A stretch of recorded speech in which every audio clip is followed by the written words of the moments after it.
Hello everyone. Today I'll be talking to you regarding cardiomyopathy, which are primarily the disease of the myocardium. So the first type of cardiomyopathy is so-called dilated cardiomyopathy. Well, what's the basic problem? It's in this there's a systolic dysfunction. That means there's a abnormality in the systolic function, and as the systolic function is impaired or defective, and that lead to biventricular heart failure. So there are two keywords to be remembered: systolic dysfunction and biventricular means both right and left ventricle fail.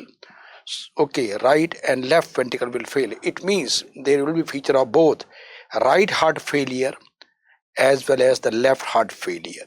Both feature we will be getting when we discuss the clinical feature. The reason being is a biventricular failure is there. Now, what are the predisposing condition, or what are the conditions where it can happen? Viral myocarditis, and the common virus, most common virus is Coxsackie B virus. It's a very important point you got to remember. Alcohol, of course, chronic alcoholism is a cause of dilated cardiomyopathy. Drugs, doxorubicin, cyclophosphamide, imatinib, and trastuzumab. But out of these also, this is the single most important. And we have doxo and one more compound, daunorubicin.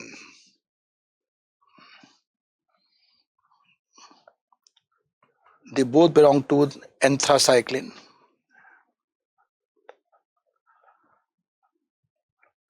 They are same as just ampicillin and amoxicillin. They are also the same. But very, don't forget this. It may be autoimmune. It may be peri and postpartum.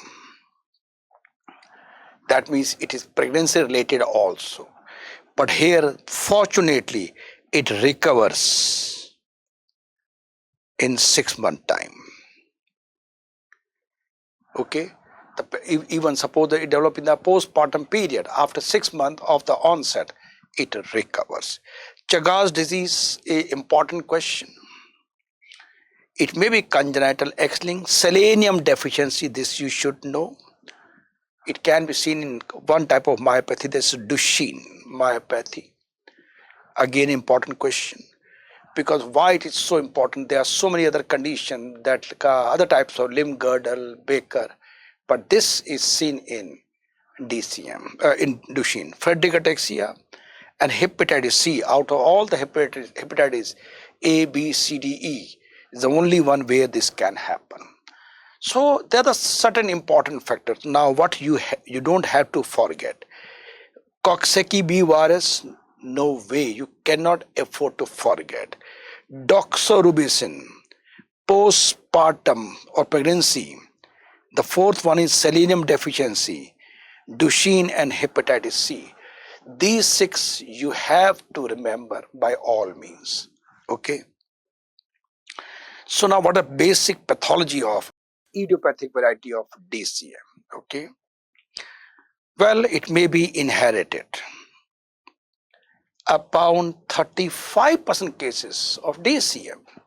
It's idiopathic. We don't know the reason. Although I gave you a list of the so many secondary causes: alcohol, postpartum, drugs, etc.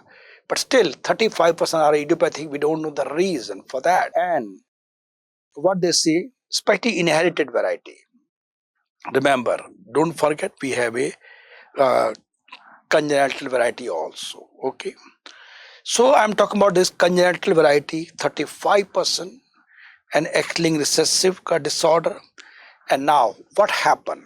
It involved the gene for dystrophin. This is important. Okay. So it is primarily in idiopathic variety, it is the dystrophin gene which is involved. And that is the basic foundation of the entire problem of DCM. What is it and how, I'm going to discuss in a minute only. Okay. Now what is this? It is a one protein which unite internal skeleton to the external basement membrane. Oh, let me show you picture. Yeah. So this is the cell and you can see the cell membrane. This the cell membrane is there. And to the cell membrane is attached, of course, a protein is there in the cell membrane. And there is an internal protein also. So now these dystrophin, they unite external with the internal protein. And these two proteins are involved in the myocardial contractility.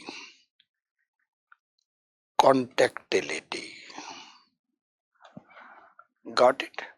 So this how the muscle will contract normal. This I'm showing the normal structure. So definitely if this is defective, so there will be the defective muscle contraction. Defective muscle contraction will lead to the basic problem of what? Dilated cardiomyopathy. So now the point can be asked to you, which of the following cytoskeleton is the one which connect internal and external protein, dystrophin, and dystrophin is involved in dilated cardiomyopathy. I can show you one more lovely picture. Same that we have a dystrophin and now little bit wider, little bit better structure. This is the muscle membrane. This protein, internal protein, which I've shown you in the previous slide, this slide, I just mentioned protein, now wider. It is actin. Actin is there. And this protein, which was in the cell membrane, this is so-called dystrophin associated glycoprotein complex. Okay. So this dystrophin is going to unite actin with the dystrophin associated glycoprotein complex, or simple, if you want to go for simplified version, is membrane protein and the internal protein, and this dystrophin is there. This contractility will be hampered drastically. Okay. So we are clear about the importance of the term dystrophin. So when the mutation occurs, that lead to defective fourth generation. Why? The two proteins which are supposed to work together, they are not, and that's why the reduced contractility will be there. Now one more thing, dystrophin is also found in common skeletal myopathy, Duchenne and Baker muscle dystrophies. Extra point you got to remember that in this also. Okay, but one more thing, Duchenne, Baker also, they are skeletal muscle. So that's why you get myopathy. But point to be noted that in Duchenne, cardiac is also involved. Okay, and in Baker it is usually not involved. That's why dilated cardiomyopathy mainly occur more in Duchenne, is very uncommon, or not in Baker's.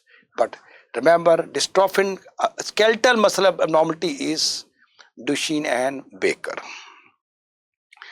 Now I mentioned to you the drugs, important drugs are, of course, the 4 or 5 drugs were there, but one name was anthracycline, which include daunorubicin and doxorubicin. So they are known to cause DCM or cardiotoxicity. It's a very, very important question.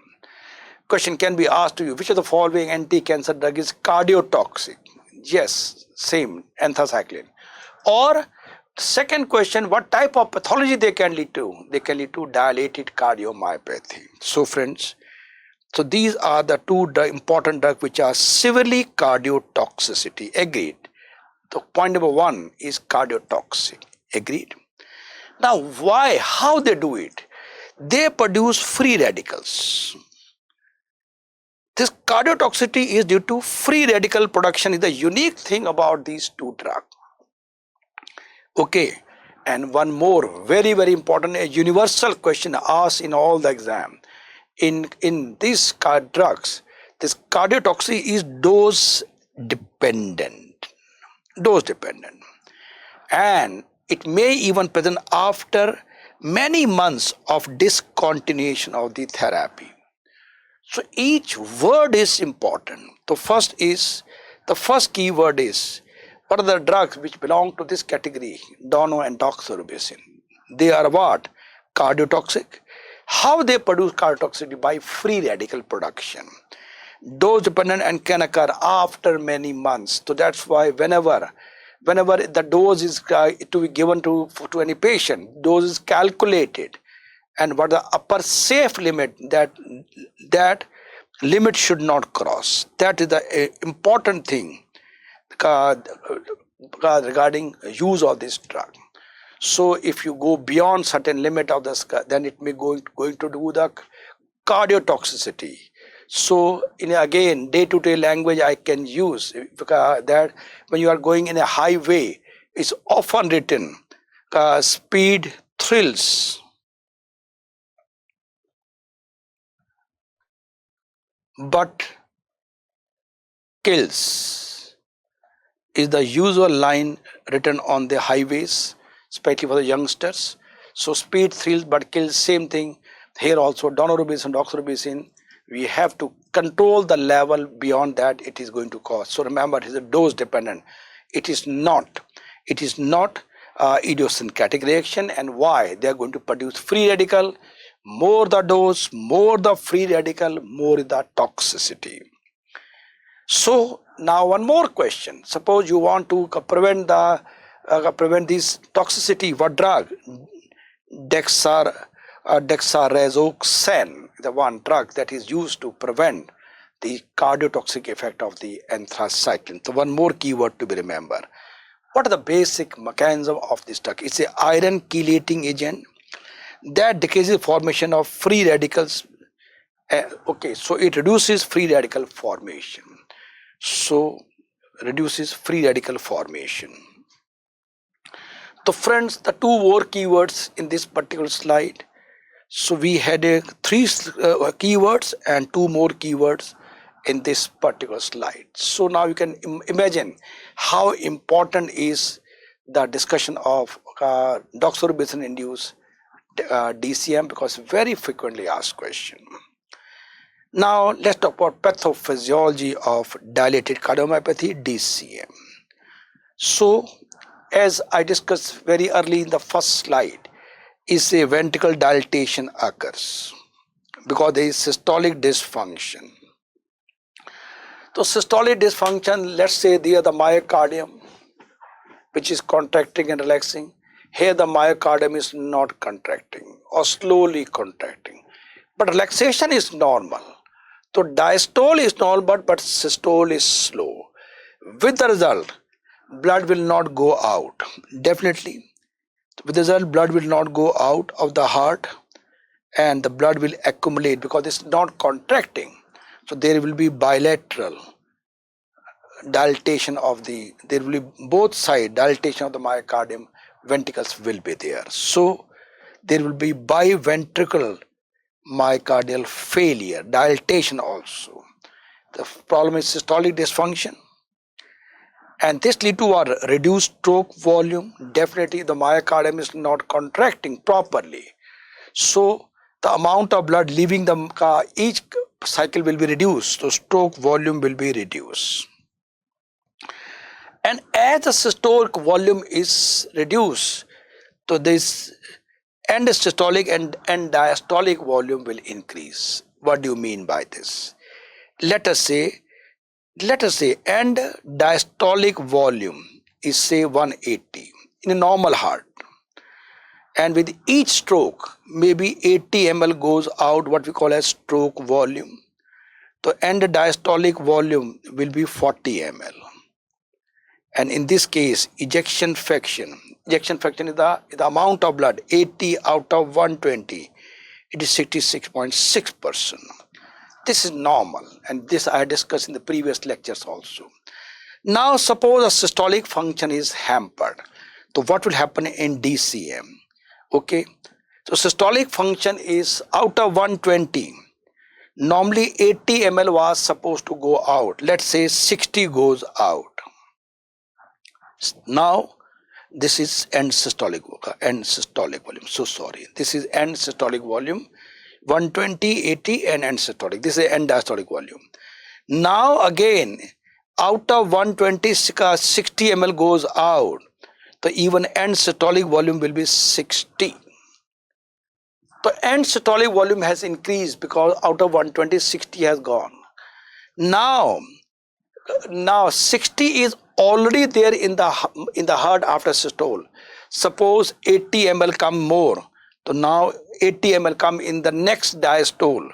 So 60 ml this plus 80 ml which is coming into the heart, now it become 140.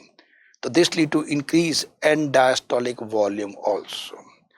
So point to be noted. So in this case there is increase in stroke, decreased stroke volume, increase end systolic volume, increase end diastolic volume, and ejection fraction will go down. And the net result will be dilatation of all the 4 chambers. So all the 4 chambers, not only 2, later on even atria will also get dilated because of all the back pressure. So the heart will be enlarged heart. If you do the chest X-ray, you will get enlarged cardiac shadow. Okay. So now let's talk about basic physiology also. As there is loss of cardiac contraction, the Frank-Starling law curve is shifted. Look into this. Basic physiology, well known. We are all aware that in myocardium we have a Frank-Starling law. Frank-Starling law is there. Frank-Starling law. What he says, in a normal myocardium, force of contraction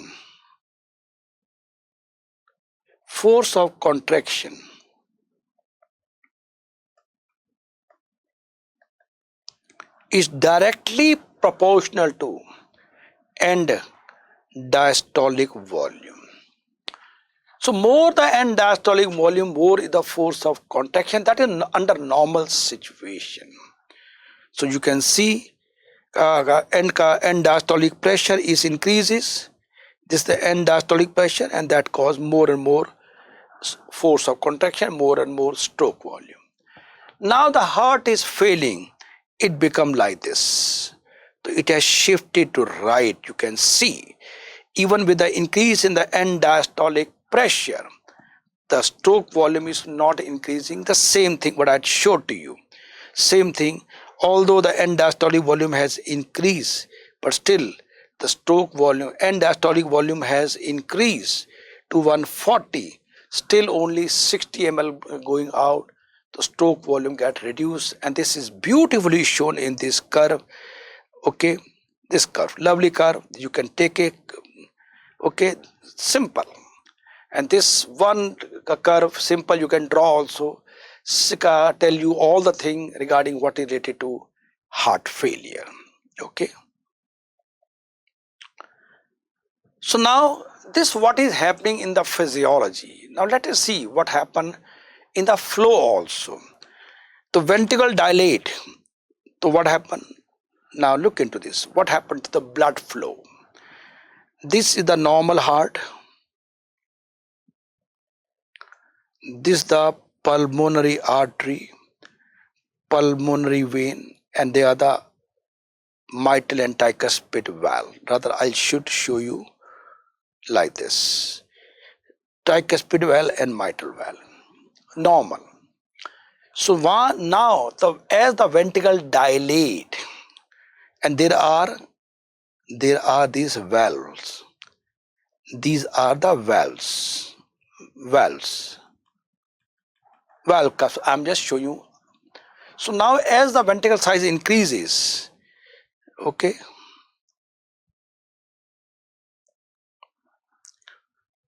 the valve cusp, now they become like this. They are stretched. They are stretched. So now the valve cusps are not able to close because the 2 valve cusps are stretched. So that lead to functional tricuspid regurgitation, and that lead to functional mitral regurgitation in the systole, when the ventricle will contract, because these valves are not getting closed properly. With the result, what happened? The leakage of the blood will come from ventricle to the atria. So there will be functional mitral regurgitation and the functional tricuspid regurgitation. Now come the question only for the students to answer. Write down the answer. Tell me which is the most common clinical condition where we get functional tricuspid regurgitation. Tell me in which clinical condition we get most common tricuspid regurgitation. Question only for the students to answer.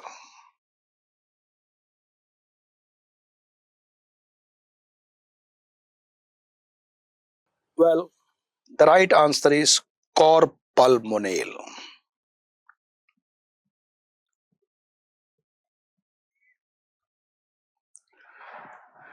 And you'll be very surprised to know that 99% student, they don't know the definition of cor pulmonale. More than 99% are not aware. So before I proceed further to DCM, write down the definition of cor pulmonale. This is worth $1 million. It is the right heart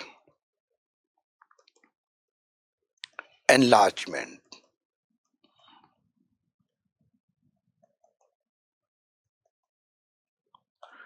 with or without right heart failure.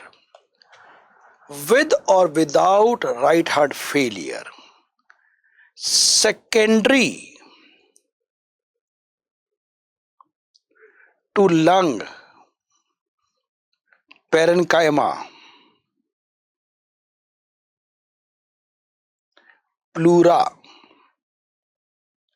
or chest wall disease.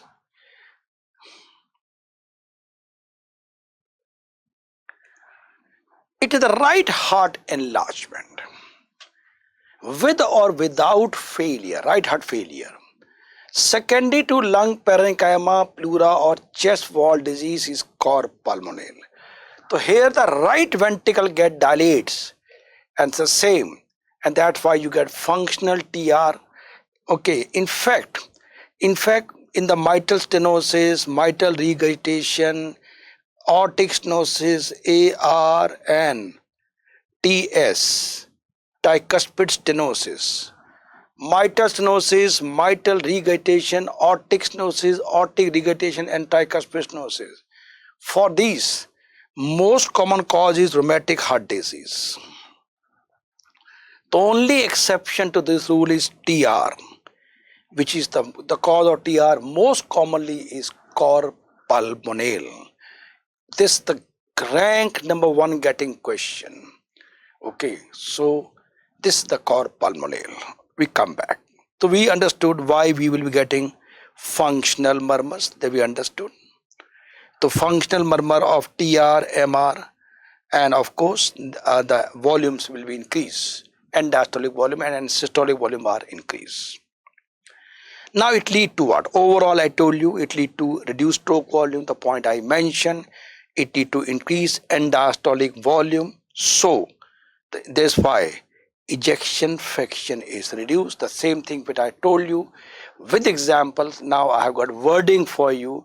Reduced stroke volume, increase end diastolic volume, and the stroke volume and diastolic volume ratio is reduced, as this is so-called ejection fraction is reduced.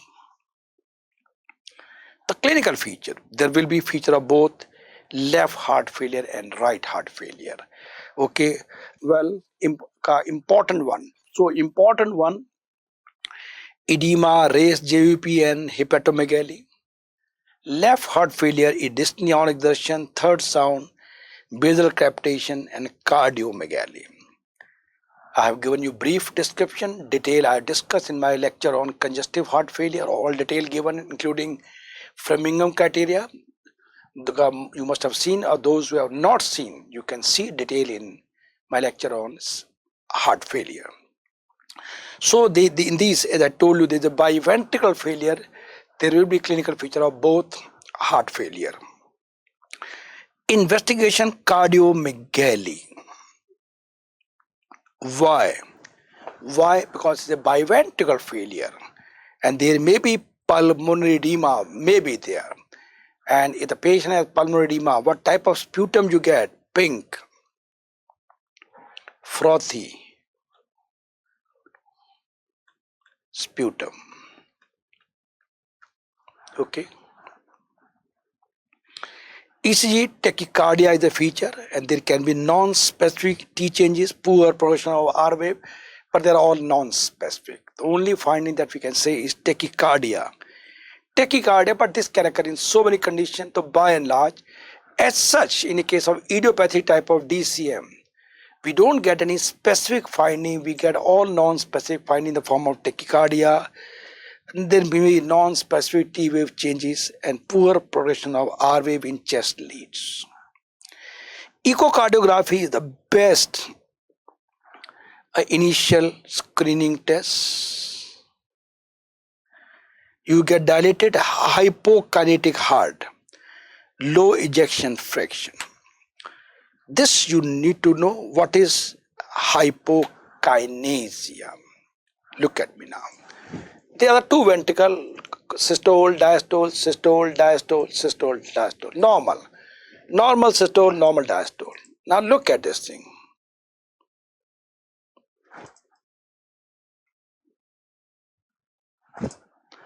So what you notice, diastole is normal, but systole is very slow. The myocardium is may not be even contracting also. Just see, yeah. Myocardium is not even contracting. So there is hypokinesia is there. Global, not a localized. So global. Why? Dilated, the myocardium is dilated also. Why it is so important to talk about global? Because in coronary artery disease, due to myocardial infarction, there is usually localized hypokinesia. Localized hypokinesia depending on which artery has been involved. Depending on the artery area, that area will be hypokinesia. The rest of the myocardium may be normally contracting. But here the entire myocardium is hypokinetic. Ejection fraction will be reduced, and there will be functional MRTR and mural thrombosis. This is important. So out of these two are very important. Point to be noted. So as the myocardium is not contracting properly, so there can be. So let us say this is the myocardium, and myocardium is not contracting properly. So there can be clot formation anywhere. So this is so-called mural thrombosis may be there, and it has a special meaning also about which I'll be talking to you a little later on. Okay. Now, how to manage these cases? You have to give diuretics. Why? They reduce the preload. Digoxin, they cause increased cardiac contractility. And ACE inhibitor, they reduce peripheral resistance. And about the management of congestive heart failure, I have given lovely description, gave you nice example of horse cart in my lecture on congestive heart failure. The management remains the same as it is there, so I don't feel I have to repeat the whole show, but details you must see in my lecture on congestive heart failure. Okay, the basic principle is to reduce preload, reduce afterload, and increase cardiac contractility. Here is the anticoagulation. This is to prevent deep vein thrombosis as well as mural thrombosis. I just mentioned the previous slide, mural thrombosis. So in these patients, clot formation is there. So these to prevent, we use this. A quick recap of the last revision point for DCM. It is a systolic dysfunction. Important predisposing conditions are alcohol, drug, autoimmune, Duchenne, pregnancy, and of course, selenium deficiency. There are features of both right and left heart failure. So it's a biventricular failure, and there is dilatation of all the four chamber, systolic dysfunction, and myocardial failure occurs. Restrictive cardiomyopathy. Well, in DCM, the problem was of systole. Here, the problem is of diastole. It's a diastolic dysfunction.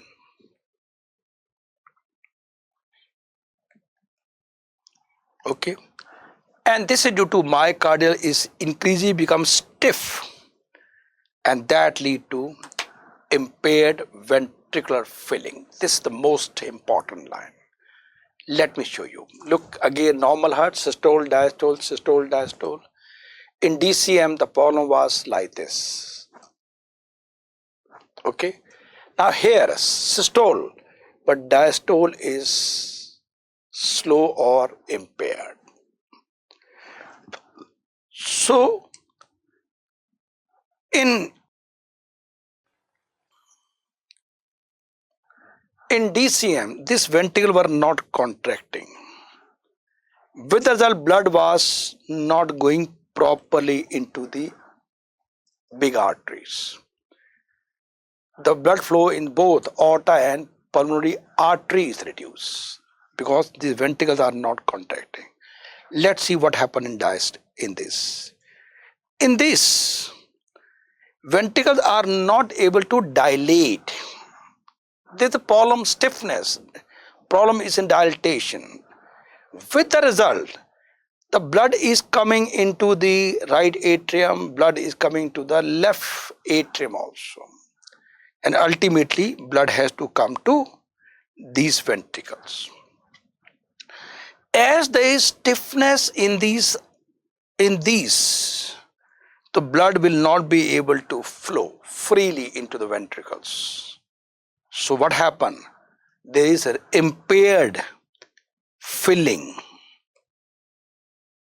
of the ventricles. Ventricles will not fill properly because stiffness is there, resistance is there in filling. Okay, so you understood the comparative between the systolic and diastolic dysfunction.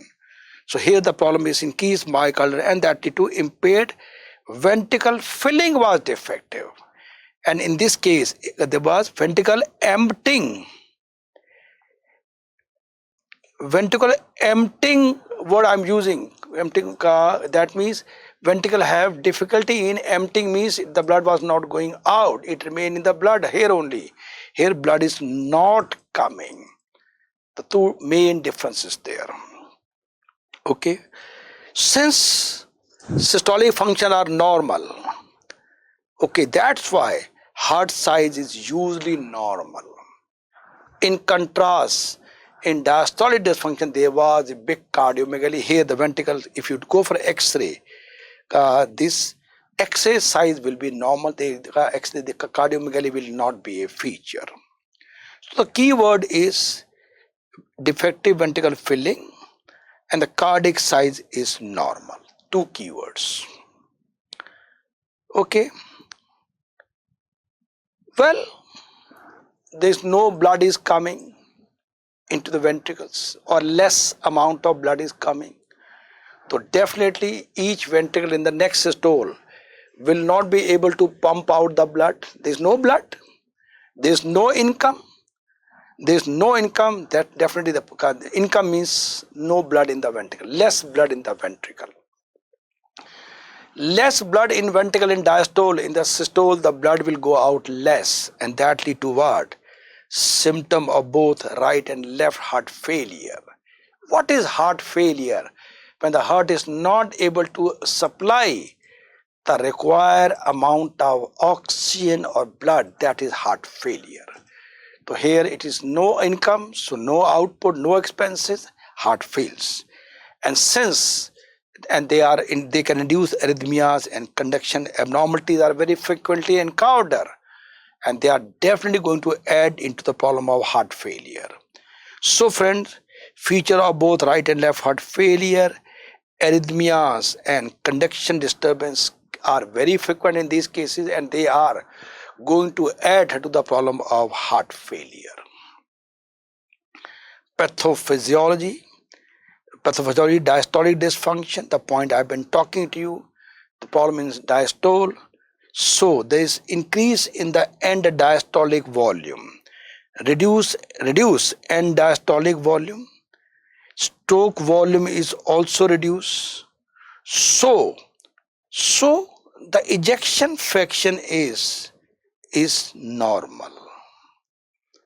Ejection fraction normal because these both are reduced. And diastolic volume reduced, stroke volume reduced. Remember, in systolic dysfunction, end diastolic volume was increased, stroke volume was reduced. Hence, ejection fraction was reduced. Point to be noted very carefully. Okay, normal ejection fraction. That's why when we study about the heart failure, this is a type of heart failure P with preserved ejection fraction. This is what we studied. So despite heart failure, ejection fraction is preserved. This come into this category, and DCM come in the category of heart failure reduce. That means with the reduced ejection, with the reduced cardiac output. Cardiac output will be reduced in this condition. Here the cardiac output is normal. Okay. Or you can say better say ejection fraction. Here the ejection fraction is normal, and in that ejection fraction was reduced. Causes idiopathic again, but after others, this is the most important. Can't afford. It's the most important and most common secondary cause. Hemochromatosis is again a very, in fact, the heart failure is the most common cause of death in these patients. In untreated patient of hemochromatosis, this is the most common cause of death is heart failure. Sarcoidosis, scleroderma, Loeffler syndrome, that is eosinophilic infiltration of the myocardium. The whole myocardium, suppose this is the myocardium. The whole myocardium is full of eosinophils, this so-called Loeffler syndrome. And in this case, in the peripheral smear, you get increased eosinophil count. The eosinophil count, so there is eosinophilia in peripheral circulation. Endomyocardial fibrosis, there may be fibrosis in the myocardium that can predispose. However, out of these two are the most important. Don't forget these. Don't forget these two important. Now the clinical feature of restrictive cardiomyopathy, dyspnea is the most common complaint. Patient feel breathless or shortness of breath, short breath, even walking for breath. Even walking for a short distance, patient feels short of breath. There are feature, now one more thing I just mentioned to you, there are feature of both biventricular failure, but feature of right heart failure predominant more. Why? That's the gold medal to remember. This is the heart, and blood will be coming to the right atrium from whole body. If you just analyze in a very cool mind, if I say what is the entry gate of the heart, entry is these veins, or entry gates are via inferior and superior vena cava, or right atrium is the place where entry is there. Agreed? Finally, right ventricle, lungs, left atrium, left ventricle, and finally it goes out. So So entry chamber is the right atrium. Exit chamber is the left ventricle. Got it?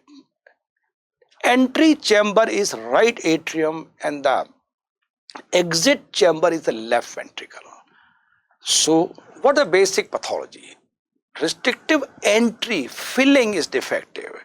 So that's why blood doesn't enter the right atrium. And if blood is not coming in the right atrium, less amount of blood is coming in the right atrium. So definitely less amount of blood will be coming to the right ventricle. The less amount of right ventricle, the less amount of blood goes to lungs. Less amount of blood will come back to the left atrium. Less amount of blood will come to the left ventricle, and less amount of blood will enter the aorta. The problem started at this place and it reflected at every place. So friends, that's why the main feature, although it is said there are features of both right and left failure, but right failure are much more predominant. So I hope you understood the basic concept why right heart failure signs are more predominant. Race JVP, I don't think I need to elaborate to talk more about JVP again. Prominent X and Y descent is there. Small sign positive, this is the most important sign. You forget any other sign, I don't mind, but should not forget small sign. Hepatomegaly, edema, ascites, they are all features of right heart failure. But for exam point of view, this is the single most important sign. What is this? I'm going to discuss in the next slide. You diagnose by RCM, by echo and cardiac catheterization study we do to talk about restrictive cardiomyopathy. Now, small sign which is seen in these patients. What is this small sign? Normally, we all know that JVP falls on inspiration. This is normal. Why in inspiration JVP falls? Because when we take a breath, deep breath, let's say. So what happens? The chest wall expands. Chest wall expand and that lead to dilatation of the right atrium also and right ventricle also. So JVP falls on inspiration. But in some cases, JVP rises on inspiration, and this is known as positive small sign. The positive small sign is seen in restrictive cardiomyopathy, is also seen in constrictive pericarditis. It is seen in right ventricle infarction, it lead also occur in tricuspid stenosis. But these two are the most important thing that you got to remember. Okay. Positive small sign is the most important question. Treat the basic cause. If the hemochromatosis, treat it. Okay, or whatever it is. Otherwise, diuretic may be helpful in some cases, but not as effective as in case of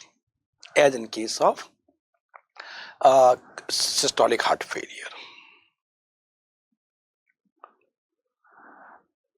Hypertrophic cardiomyopathy, HCM. Point to be noted, it is not HOCM. Are not they same? Yes, they are same. But HOCM is a type of HCM. There is something called other also. What is that? That I'm going to discuss just now. But first of all, I made your concept very clear that we are dealing with hypertrophic cardiomyopathy. This can be HO. O means obstructive, and it can be non-obstructive also. And this is not known to 90% students. So let's talk more about HCM. HCM is not a VIP topic at all. For exam point of view, it is a VVVIIIPPP topic. Throughout the world, whichever exam you write, you'll be getting question on HOCM. And those are my friends who are undergraduate or postgraduate, you are bound to get this question in theory also. So I'm leaking the paper to you, but in a very honest way. Okay, so it's so important, so worth spending it. So let's talk more about hypertrophic cardiomyopathy. Then we see what is obstructive and what is non-obstructive. So we write it HCM. Well, this is disproportionate thickening of the ventricle septum. I repeat again. Disproportionate thickening of the ventricle septum as compared to free wall. And this is called asymmetrical septal hypertrophy. Okay, let me show you a simple diagram.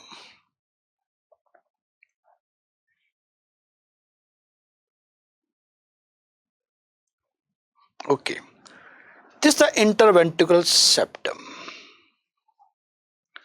And this is the free wall of the ventricle. Fair enough, we have nice cavities and interventricular septum is there.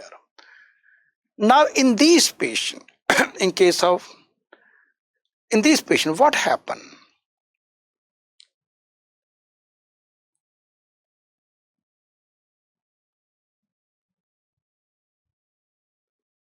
Yeah. What you notice that this septum, interventricular septum, you can compare. It is uniform. So it is asymmetrical hypertrophy. That means mainly on the left side. And remember, this is by and large, of course, little bit hypertrophy does occur. But just for your clarity, I'm just showing you that this is septal hypertrophy is there. Let us see what can happen. And we all know that aorta goes like this. Yes, we know it very well. Here also aorta will go like this. But when systole will happen, this will be causing more and more obstruction. Definitely, when systole will occur, this hypertrophy septum will be approaching more toward the opening of aorta, and that will lead to more and more obstruction to the flow. But point to be noted, this obstruction to flow will be subaortic. Subaortic means it is not in the aortic valve, but below the aortic valve, this obstruction will be there. So we learn the meaning of so-called asymmetrical septal hypertrophy. Septum is hypertrophy, asymmetrical, more on the left side, and moreover the wall of ventricle, of course they do the hypertrophy occur but later stage, but initial pathology is, for easy clarity, I've shown you septal hypertrophy is there. So this causes bulging of the septal muscle into the left ventricle outflow during a systole. As I told you, in systole, this bulge, septal hypertrophy comes near the aortic outflow, and this is called a dynamic obstruction. Dynamic means during systole, obstruction will be there. In diastole, it will go back, systole and diastole, like this thing, dynamic. Okay, well, I can give you a day-to-day example. All of you must be seen a beach in the seashore, and many of you may be living in the seashore area. You go stand in the beautiful beaches are there. A wave comes, a wave of water comes, strike your legs, feet, go back. Again come, go back, come, go back, coming, going, same thing here also. During systole, this will move toward and diastole will come back. So we call as dynamic obstruction is there, not a permanent obstruction. A permanent obstruction when the valves are involved. When the valves are involved, that lead to type of fixed obstruction, but here we have a dynamic obstruction is there. It has a special meaning. That's why I spent some time on the explain to you. Left ventricle cavity size also reduce. Do I need to tell you? No way. You can see the cavity size. You can compare the cavity size of this. You can see the cavity size, and you can see the cavity size. Okay, cavity size reduce. Well, so friends, the keywords are asymmetrical septal hypertrophy, dynamic obstruction, and LV cavity size reduced. So there are only 3 keywords to be remembered in this particular slide. And it's a diastolic dysfunction. Very interesting. Point to be noted, this one where the people get confused. If we look into pathology, although the pathology what we are getting obstruction is in systole, but during diastole this relaxation is impaired. So point to be noted, all the clinical findings you will get in systole, but pathologically it's a type of diastolic dysfunction. Very, very important point. And majority of cases are autosomal dominant condition, sometimes sporadic also. Point to be noted, it is majority of time autosomal dominant. It means family history will be positive. Definitely it is if dominant is there. So family history, but what is the special thing? One golden line to remember in these cases in HOCM, sudden death is a feature. So if you get a question, the question will be like this: a young man was playing rugby or maybe football or some heavy game, and he suddenly collapsed. Young man of 18 years was playing hockey or some heavy game, and he collapsed on the ground, and his father also died at the age of 30 or 32 years. If you get this line, there's a golden line to remember. You are 99% you are dealing with HCM. So sudden death, family history, autosomal dominant, diastolic dysfunction. They are the 4 keywords that we noted in this particular slide as of now. The commonest cause of death is ventricular fibrillation. That means, of course, it has to be VF, but asystole also occur in many conditions. So that's why it is the ventricular fibrillation the cause, not the asystole. This is the only reason why it is written. So it's the commonest cause of VF in the young people. Commonest cause, other way around. That's why the line has been added. The commonest cause of ventricular fibrillation in a young man or common cause of sudden death in a young man is HCM. Types, it may be obstructive and can be non-obstructive. Okay. So I was talking to you regarding, well, why it is so important. Not every case is going to be obstructive. Well, what do you mean by this? Look into this. Look into this so you will understand better. This is normal, agreed. This is normal. And here we are getting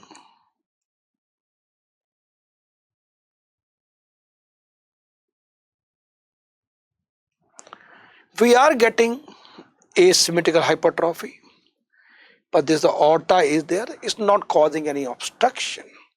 And of course we have seen if it is like this, then it's causing obstruction also. So that's why in the beginning I told you that it may be obstructive and non-obstructive.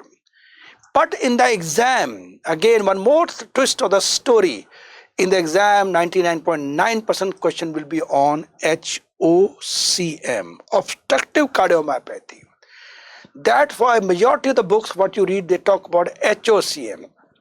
Okay, because ultimately this is the problem for which patient come to us. So HOCM is a type of HCM, but HCM may be without obstruction also. Okay. So now you look into the lovely pictures. Same what I'd shown you, but now a better picture you can see. So normal heart, these are the interventricular septum. This is the left ventricle. And now look into this hypertrophied septum is there. And you can see this more on the left side. And that is cause you can see the cavity size has been reduced drastically. See the cavity size, see the cavity size. You can see. Okay, so they understood the basic how they are going to do the cavity size also. Well, in the due course of time, later on, the entire left ventricle hypertrophy will be there, and thereby even LVH, that means thickness of the left ventricle wall, can also be there. Now let's talk about what the basic pathology, why this happen. When you take a biopsy piece in the histology, what you see in the myocardium, what you see is myocyte hypertrophy. That means there's hypertrophy of the individual cardiac myocyte, right? And not only they are hypertrophied, they are a haphazard arrangement of the myocyte. The interstitial space are particularly predominant, which represent fibrosis. Okay, this I can show you a picture also. Yeah.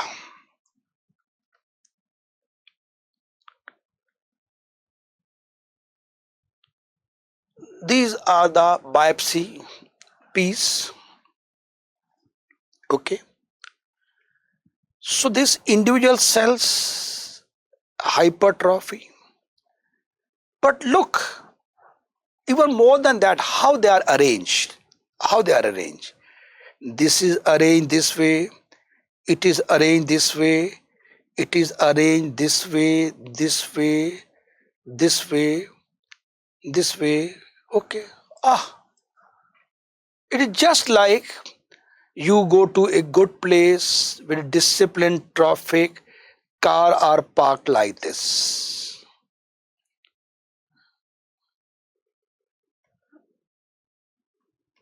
Yes. Disciplined way. And many of you must have experienced this thing. Car parked like this.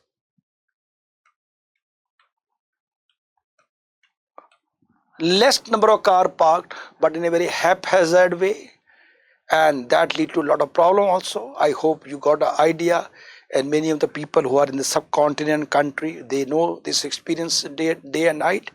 So here the problem is haphazard arrangement of the myocyte, and that's why this all the problem in relaxation occurs. And later on it is having causing forceful, the myocyte are getting enlarged, and that lead to septal hypertrophy. And when they are going to relax, they are not able to relax because of the same reason. But one more thing, why diastolic? Because this in between is totally fibrosed. All these white area totally fibrosed.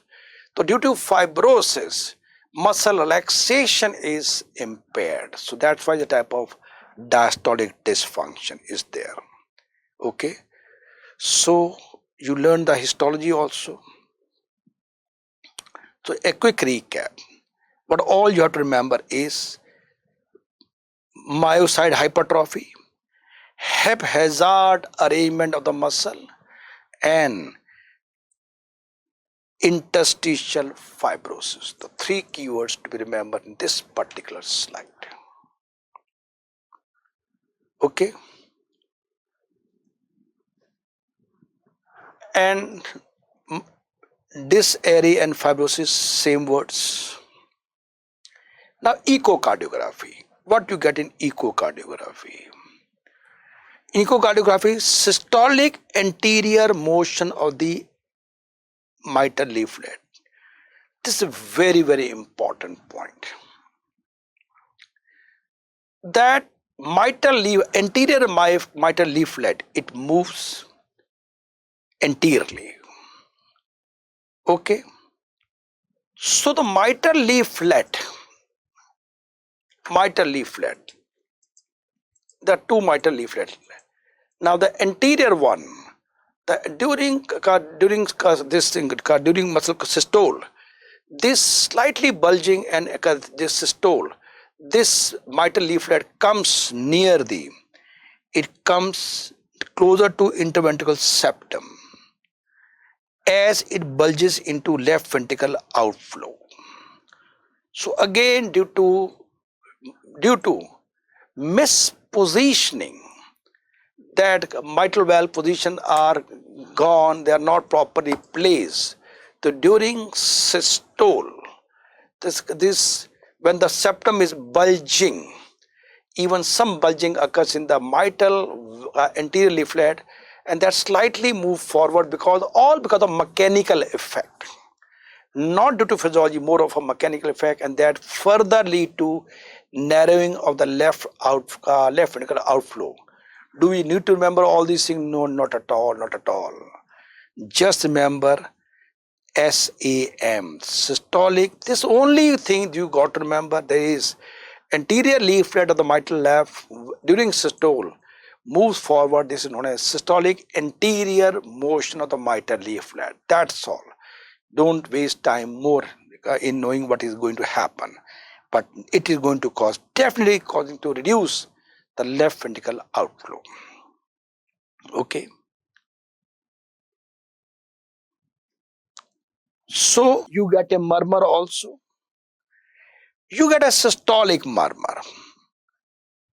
Why? Because there is left ventricle outflow obstruction is there. So definitely you are bound to get a systolic murmur. Fine, no issue. Nobody going to ask you. But one thing, which is the gold medal line? They are not going to ask you this thing at all. Not. They will not even ask you the systolic murmur. But one thing which is universal is that this systolic murmur intensity increases on standing and Valsalva. The intensity of murmur increases on standing and Valsalva maneuver. There are only two murmurs where the intensity of murmur increases on standing and Valsalva. The second condition is mitral valve prolapse. They are the two most important in the entire cardiology, murmur and all these things. This the HOCM, this question will be always 99% this question will be there. Rest I was talking regarding SAM, this, that, nobody is going to ask you, but you should know. You should know. But the most important is don't forget the intensity of murmur increase in standing and Valsalva in HOCM and mitral valve prolapse. So now you look into this diagram, right? Well, this is the hypertrophied septum, yes. And this is causing narrowing of the outflow, yes. Yes. We can see we are getting functional obstruction to the flow. But at the same time, this anterior mitral leaflet, there is systolic anterior motion of the mitral leaflet. Okay. So there is malpositioning of the mitral leaflet. So even this becomes leaky. So this is not known to 99% student, that there is murmur of left ventricle outflow obstruction or left ventricle outflow obstruction plus outflow tract. There is also murmur of MR also. This is due to systolic anterior motion of mitral leaflet. So this, they don't close properly, and that can lead to murmur of MR also. Now I have removed everything, so you can appreciate what I want to convey. So you can see this area, small area, and you can see this also. These valves are not closing properly. Let me enlarge the picture as much as possible. Yeah, it is there, right? So friends, so there is murmur of aortic obstruction as well as MR also. Now genetics, I told you that it is an autosomal dominant, some mutation is there. This pure genetics, little dry patch, but I have to tell you, people, we do get question. But don't worry, I'll again simplify the topic.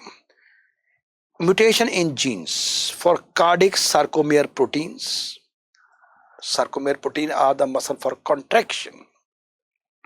Okay. And they are the part of thick and thin muscle filament. I hope you know the basic physiology of muscle contraction, actin and myosin. Well, now in these patients, mutations occur.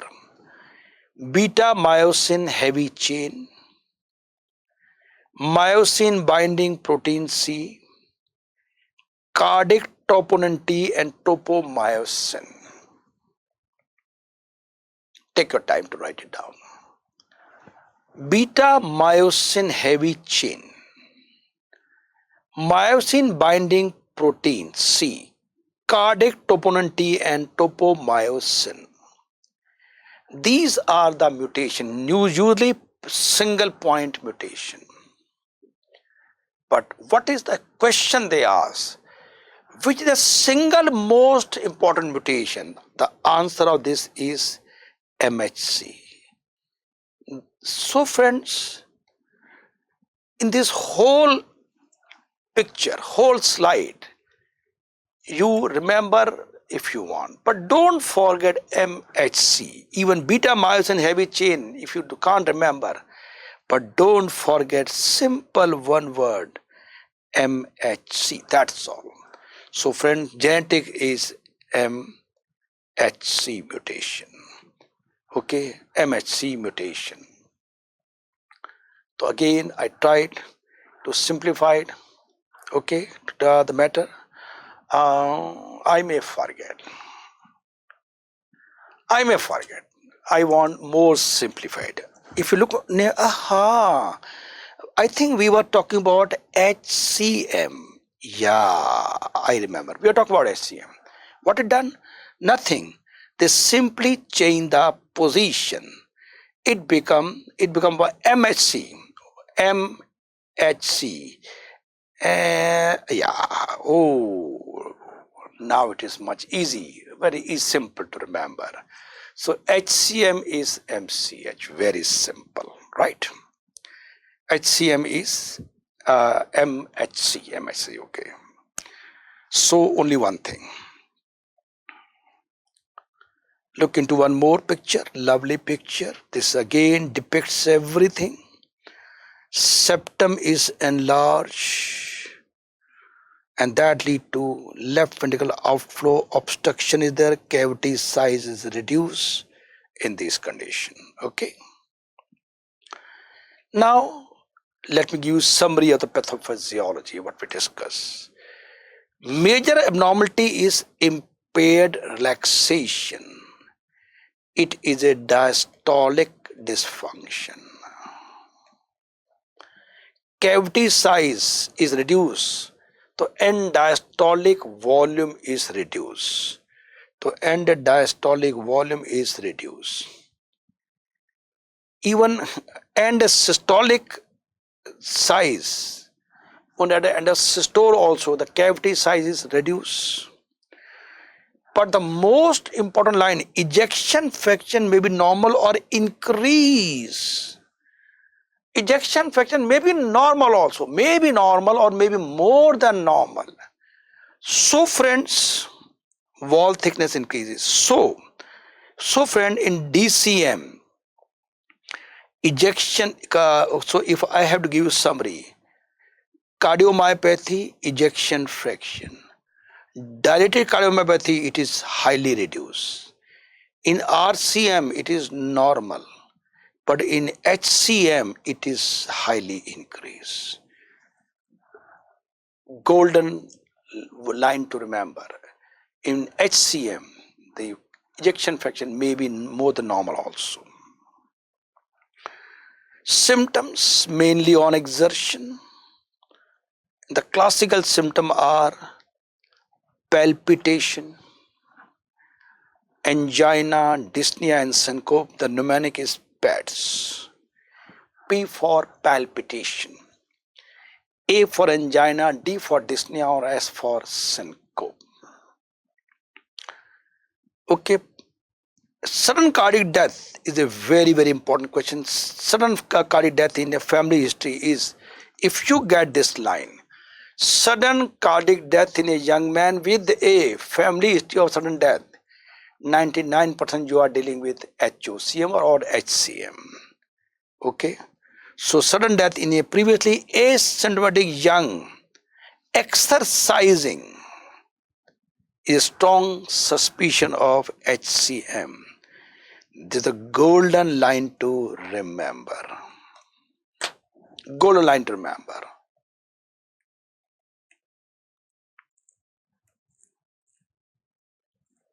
Yeah. So other finding: jerky carotid pulsation, prominent A wave in JVP. Double apex beat is a very important question. Fourth heart sound and the harsh ejection systolic murmur, and the character of the murmur I explained to you. So in this, the two keywords are jerky carotid pulsation and double apex beat. They are the two classical questions which are there in the exam. Well, as I told you, maneuver which causes like Valsalva and standing, they cause increase. So anything. Now what is the basic reason why on standing and Valsalva the intensity of murmur increases? Anything which enhances the obstruction by decreasing venous return. Definitely, the person stand, the venous return will be reduced. So that will cause the septum will come more close to the to the aortic opening. So anything which reduces the venous return, like diuretic, nitrates, sudden standing, etc. Point to be noted that standing, this is important to examine the patient. But diuretic and nitrate, which are going to reduce the preload, they are contraindicated. Point to be noted, the patient has angina, but nitrates are contraindicated. Patient has dyspnea because of heart failure, but diuretic are contraindicated. Amyl nitrate contraindicated because they all lead to reduce venous return. And anything which causes increased venous return like right and left ventricle preload, like squatting, okay, squatting, sitting, or passive leg raising. If the person is passively raising the leg, more and more blood is coming to the heart. This will cause this is going to cause reduce the intensity of murmur. They decrease the intensity of murmur.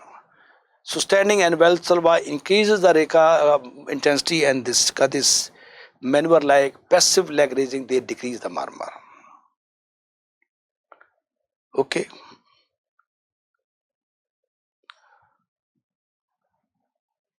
Well, when we use phenylephrine, it increases the peripheral resistance, so it will also reduce the intensity of murmur. Nobody will ask you this, but everybody will ask you this.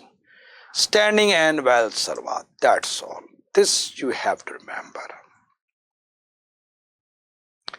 ECG will show you left ventricle hypertrophy. Like, look into this thing. If you are getting a deep S wave and tall R wave, so S wave in V1, R wave in V6, if it more than 35, that indicate left ventricle hypertrophy.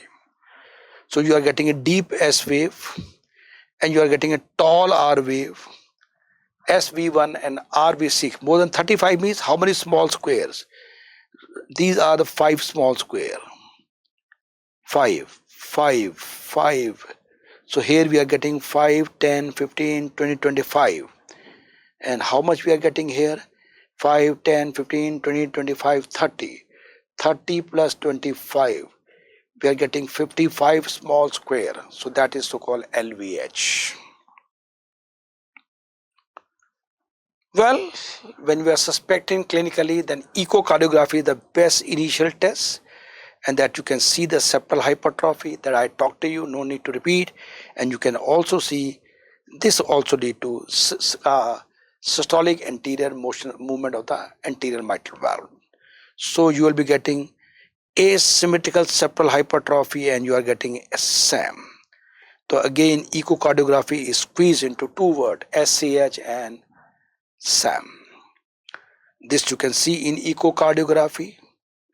In echocardiography, you can see the hypertrophy. Okay. This you can see, look into this much better picture. Look into this interventricular septum.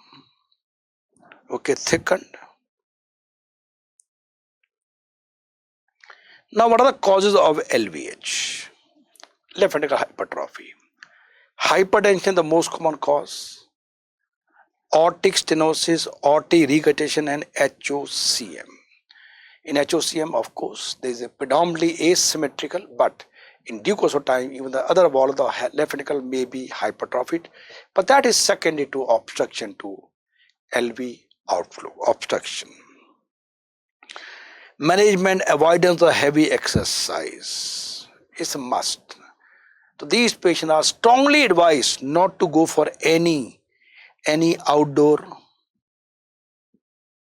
heavy game like football, hockey, etc. Strictly contraindicated. Beta blocker and verapamil are given. Amiodarone are given. But again, this is the most important question. They may not ask you this, but they are definitely going to ask you this. The drugs which are contraindicated in this are digoxin, despite heart failure. We don't want any forceful contraction. Digoxin is going to cause more forceful contraction, that is going to cause more obstruction. Nitrate, we don't want anything which can reduce preload. Diuretic, we don't want. And beta agonists, they are again going to cause more and more forceful contraction, we don't want. Angina is a symptom, but nitrates are contraindicated. Congestive heart failure is a feature, but diuretic are contraindicated. So a quick recap about the HOCM. Autosomal card, and one more thing I forgot. In these, once you try your medical therapy, if they fail, then we can go for surgical treatment also. Surgical treatment, they can do myotomy, they can remove surgically, but what they do is they can inject absolute alcohol into the hypertrophied septum, and that can be very good for the treatment in those cases which are not responding to medical therapy. Okay, finally, LMRP dominant, sudden history of sudden family death, sudden cardiac death is there or family history. Symptom are PEDS, P for palpitation, angina, dyspnea, and syncope. jerky carotid pulsation, prominent A wave, double apex beat, and harsh ejection systolic murmur.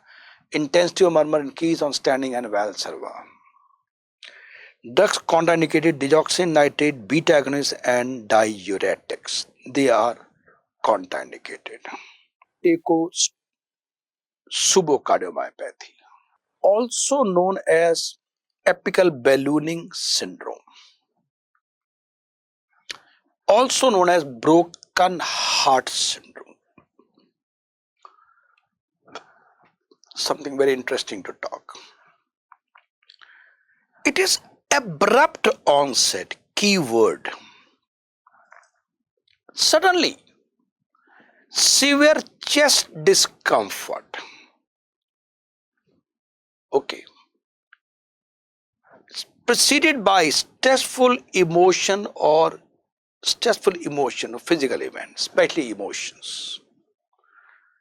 Maybe a lady is there, she's a 50-year lady, suddenly she comes to know that some near and dear has expired. So this sudden broken heart. Is this so? It's an abrupt onset and chest discomfort due to stressful emotion. Although in the books they talk about physical event also, but predominantly it is the emotional problem. Sudden stress occurs in women around 50 years, accompanied by ST elevation. Something very interestingly, you meant to say acute MI?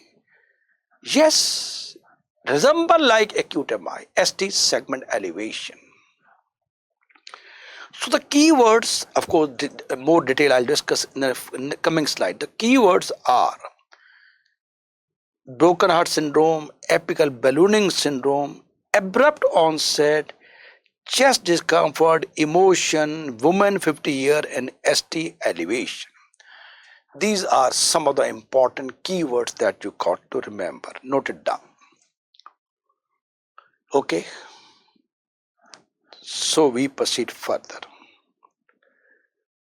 Now, what I told you, this ST segment elevation. Yes. And if I asked you in which condition you get ST segment elevation, especially in the setting of chest discomfort, so definitely all of you will be answering that with this we see in acute myocardial infarction. Acute myocardial infarction, so-called ST, elevated MI. Yes. So definitely when I was talking to you, sudden pain chest with ST elevation, why not acute MI? Yes, it's a strong possibility. In fact, this lady lands up in the casualty with sudden pain chest with ST elevation. It will be always thought on the line of acute MI. Let us see. But when we do the angiography, you find there's no obstruction to the coronary artery. That means angiography is normal. Normal angiography. And moreover, when we do the echocardiography, severe akinesia of the distal portion of the left ventricle. Distal portion is what? In the apical area. And now you come back. What is this known as? Apical ballooning syndrome. This is the reason that apical part is not contracting. So, let me show you. Let's say this is the left ventricle. Left ventricle, and normally it contracts and it becomes like this after contraction. Here what happened? This terminal part, it does not contract. Rest of the myocardium will contract. So this will get contract and this will come out like a balloon. So we call as apical balloon syndrome. And since it occurs after a big trauma, emotional trauma, so we call as broken heart syndrome. So severe akinesia of the distal portion, ejection fraction will be reduced. Definitely the myocardium or left ventricle is not contracting. The ejection fraction will get reduced. So friends, no obstruction and severe akinesia in the distal portion, ejection fraction is reduced.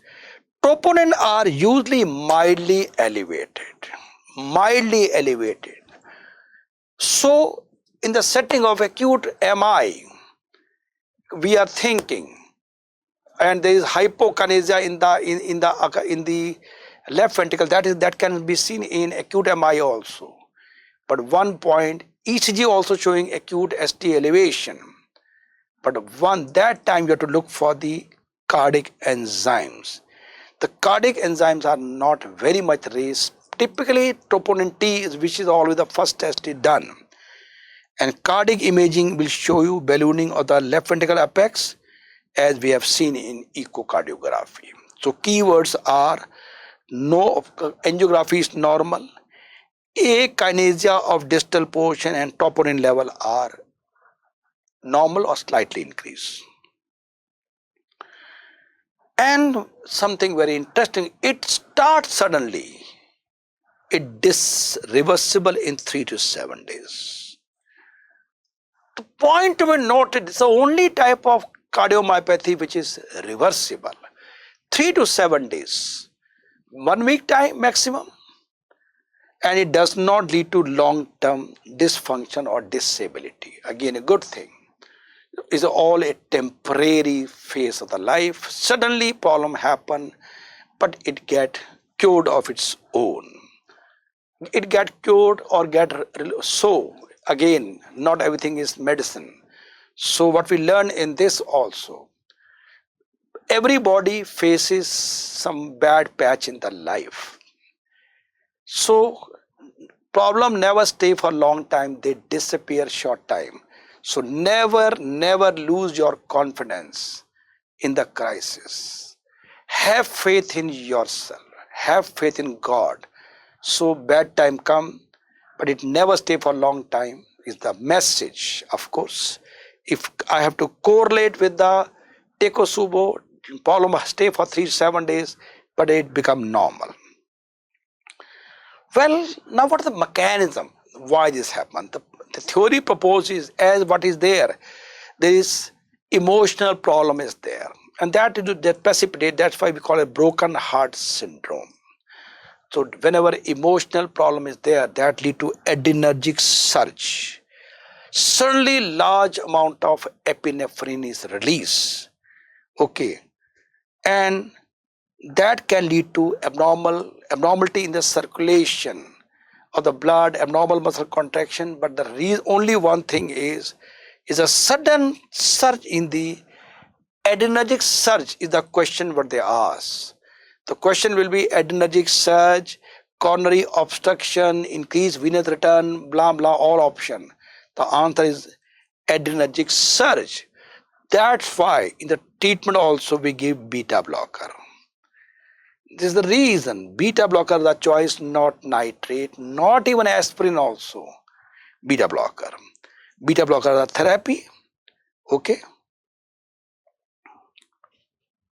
Well, is a differential diagnosis of ST elevation but without any coronary problem.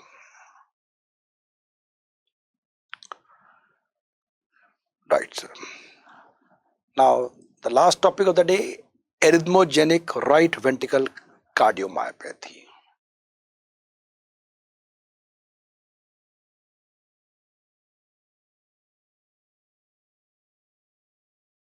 It's a distinct, so what happened in this? It's a form of inherited cardiovascular disease. Point to be noted. Is a form of inherited cardiovascular disease just like HCM. And the problem is syncope or sudden death. The same thing can happen in HCM also. The second most common cause of sudden death in young patient after HCM. Point to be noted. It is inherited. Sudden death, young people. But remember, most common is HCM. Okay. What's the pathophysiology of this? It's again a dominant. Point to be noted that in case of HCM also it was dominant.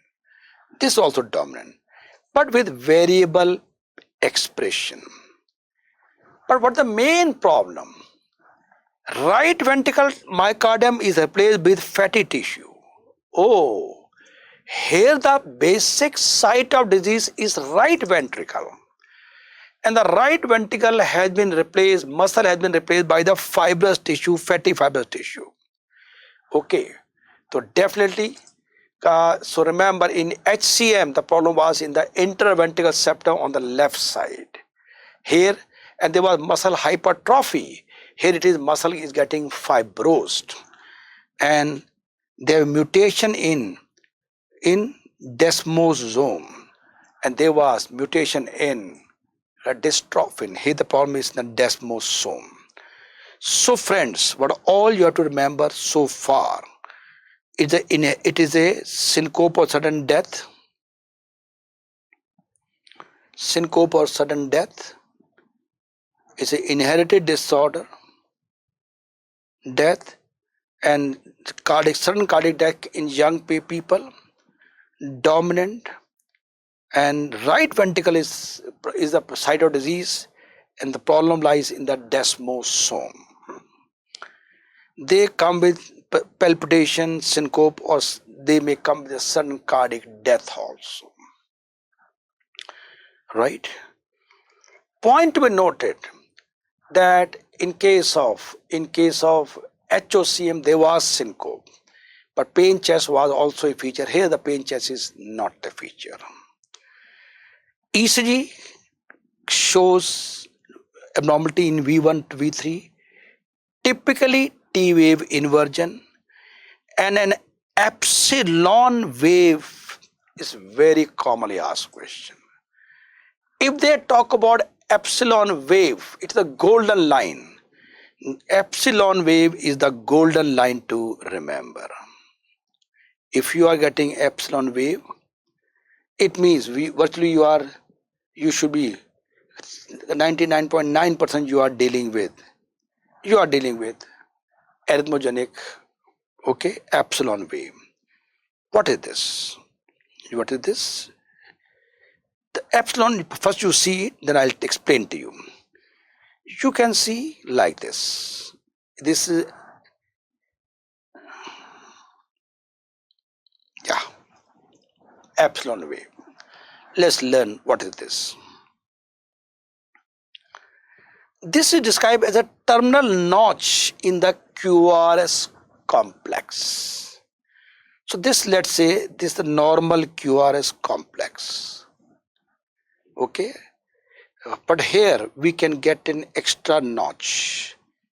The way extra notch is there, this is so-called epsilon wave. It's the most characteristic feature of arrhythmogenic right ventricular dysplasia, so-called ARVD. Okay, now you can see this is the notch, and this the notch is coming. I rub it out so you can see it better. Yes, notch and notch is there. This is epsilon wave. Well, echo changes can be done, or MRI Rekha imaging can be done to look for the basic pathology of fibrosis. But don't forget the main pathology is on the right side. Okay. So this is all about the cardiomyopathy. I hope you learned a lot. Thank you very much. God bless all of you.